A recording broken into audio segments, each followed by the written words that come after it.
Mark and I claiming the prize for England. Neither of us old enough or sensible enough to know that the best blades came from Francia. And, after a while, we got tired of arguing and picked up our sharpened ash poles that served as play spears and decided to look for the wild boar that sometimes trampled through the wood at nightfall. We would not have dared try to kill a boar, they were much too big, but we pretended we were great hunters. And, just as we two great hunters were readying to go into the woods, Sven attacked. Just him and two of his followers, but Sven, instead of carrying a wooden sword, swung a real blade, long as a man's arm, the steel glittering in the winter light, and he ran at us, bellowing like a madman. Rorik and I, seeing the fury in his eyes, ran away. He followed us, crashing through the wood like the wild boar we had wanted to stalk, and it was only because we were much faster that we got away from that wicked blade.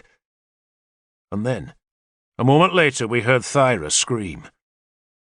We crept back, cautious of the sword that Sven must have taken from his father's house, and, when we reached our pathetic hut, found that Thyra was gone. Her distaff was on the floor, and her wool was all speckled with dead leaves and pieces of twig. Sven had always been clumsy in his strength, and he had left a trail through the woods that was easy enough to follow, and after a while we heard voices. We kept following, crossing the ridgetop where beeches grew, then down into our enemy's valley, and Sven did not have the sense to post a rearguard who would have seen us. Instead, revelling in his victory, he had gone to the clearing that must have been his refuge in the wood, because there was a stone hearth in the centre, and I remember wondering why we had never built a similar hearth for ourselves. He had tied Thyra to a tree and stripped the tunic from her upper body. There was nothing to see there, she was just a small girl, only 8 years old, and thus 4 or 5 years from being marriageable. But she was pretty, and that was why Sven had half-stripped her. I could see that Sven's 2 companions were unhappy. Thyra, after all, was Earl Ragnar's daughter, and what had started as a game was now dangerous. But Sven had to show off. He had to prove he had no fear. He had no idea Rorik and I were crouched in the undergrowth, and I do not suppose he would have cared if he had known. He had dropped the sword by the hearth, and now he planted himself in front of Thyra and took down his breeches.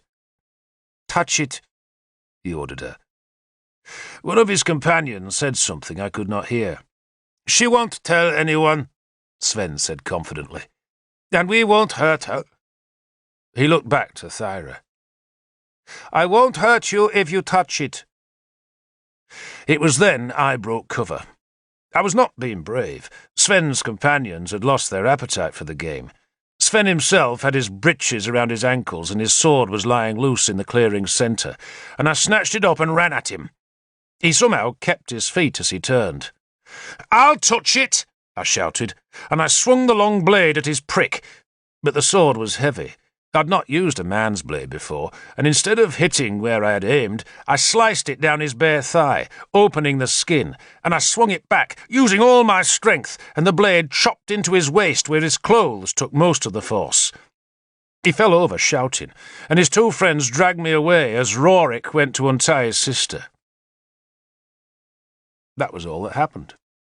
Sven was bleeding, but he managed to pull up his breeches, and his friends helped him away, and Rorik and I took Thyra back to the homestead, where Raven heard Thyra's sobs and our excited voices and demanded silence. "Uhtred," the old man said sternly, "you will wait by the pigsties. Rorik, you will tell me what happened." I waited outside as Rorik told what had happened. Then Rorik was sent out, and I was summoned indoors to recount the afternoon's escapade. Thyra was now in her mother's arms, and her mother and grandmother were furious. "You tell the same tale as Rorik," Raven said when I had finished. "Because it's the truth," I said. "So it would seem." "He raped her," Sigrid insisted. "No," Raven said firmly. "Thanks to Uhtred, he did not." And that was the story Ragnar heard when he returned from hunting. And as it made me a hero, I did not argue against its essential untruth, which was that Sven would not have raped Thyra, for he would not have dared. His foolishness knew few limits, but limits there were, and committing rape on the daughter of Earl Ragnar, his father's warlord, was beyond even Sven's stupidity. Yet he had made an enemy. And next day, Ragnar led 6 men to Kjartan's house in the neighbouring valley. Rorik and I were given horses and told to accompany the men, and I confess I was frightened. I felt I was responsible. I had, after all, started the games in the high woods, but Ragnar did not see it that way. "You haven't offended me. Sven has."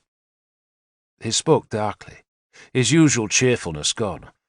"You did well, Uhtred. You behaved like a Dane."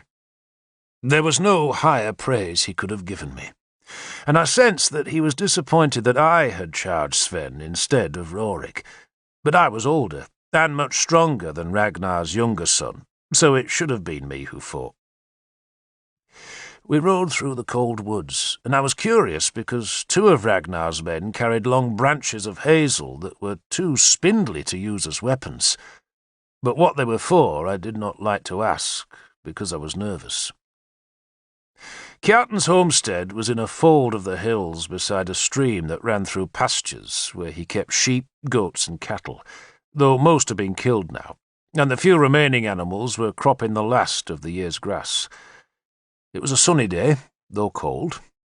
Dogs barked as we approached, but Kjartan and his men snarled at them and beat them back to the yard beside the house where he had planted an ash tree that did not look as though it would survive the coming winter. And then, accompanied by 4 men, none of them armed, he walked towards the approaching horsemen.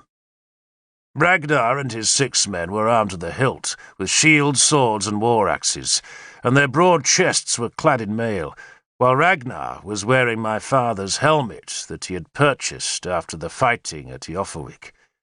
It was a splendid helmet, its crown and facepiece decorated with silver, and I thought it looked better on Ragnar than it had on my father. Kjartan, the shipmaster, was a big man, taller than Ragnar, with a flat, wide face like his son's, and small, suspicious eyes, and a huge beard.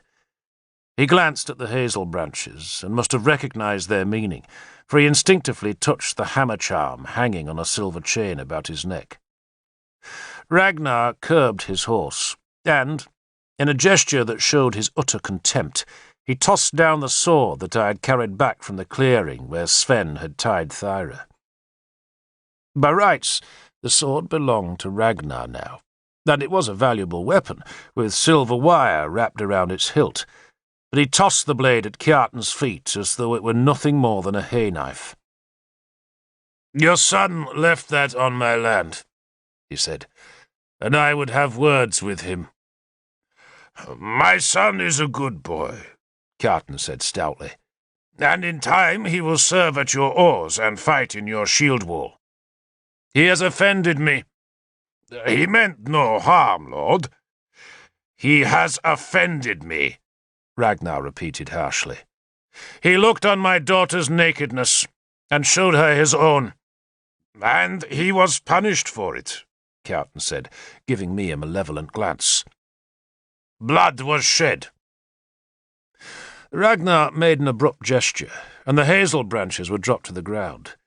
That was evidently Ragnar's answer, which made no sense to me, but Kjartan understood, as did Rorik, who leaned over and whispered to me, "That means he must fight for Sven now." "Fight for him?" "They mark a square on the ground with the branches, and they fight inside the square." Yet no one moved to arrange the hazel branches into a square. Instead, Kjartan walked back to his house and summoned Sven, who came limping from under the low lintel, his right leg bandaged. He looked sullen and terrified, and no wonder, for Ragnar and his horsemen were in their war glory, shining warriors, sword Danes. "Say what you have to say," Kjartan said to his son. Sven looked up at Ragnar. "I'm sorry," he mumbled.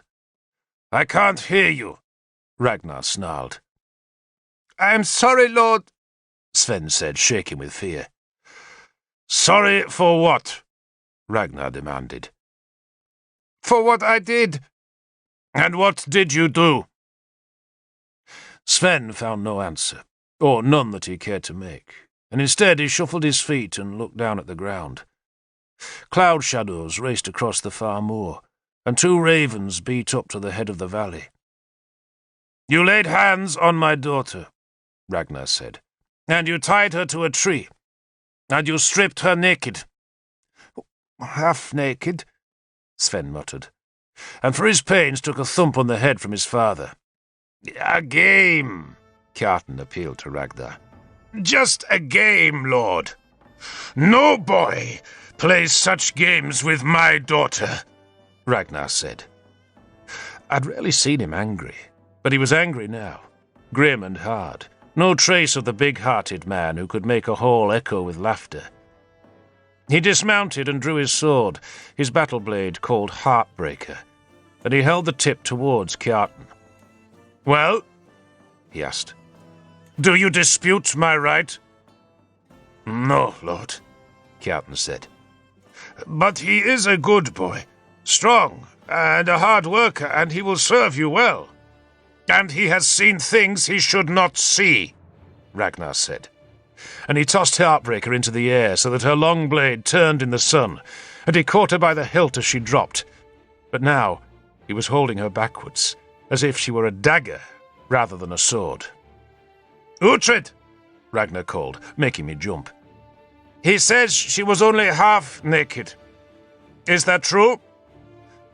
Yes, Lord. Then only half a punishment, Ragnar said. And he drove the sword forward, hilt first, straight into Sven's face.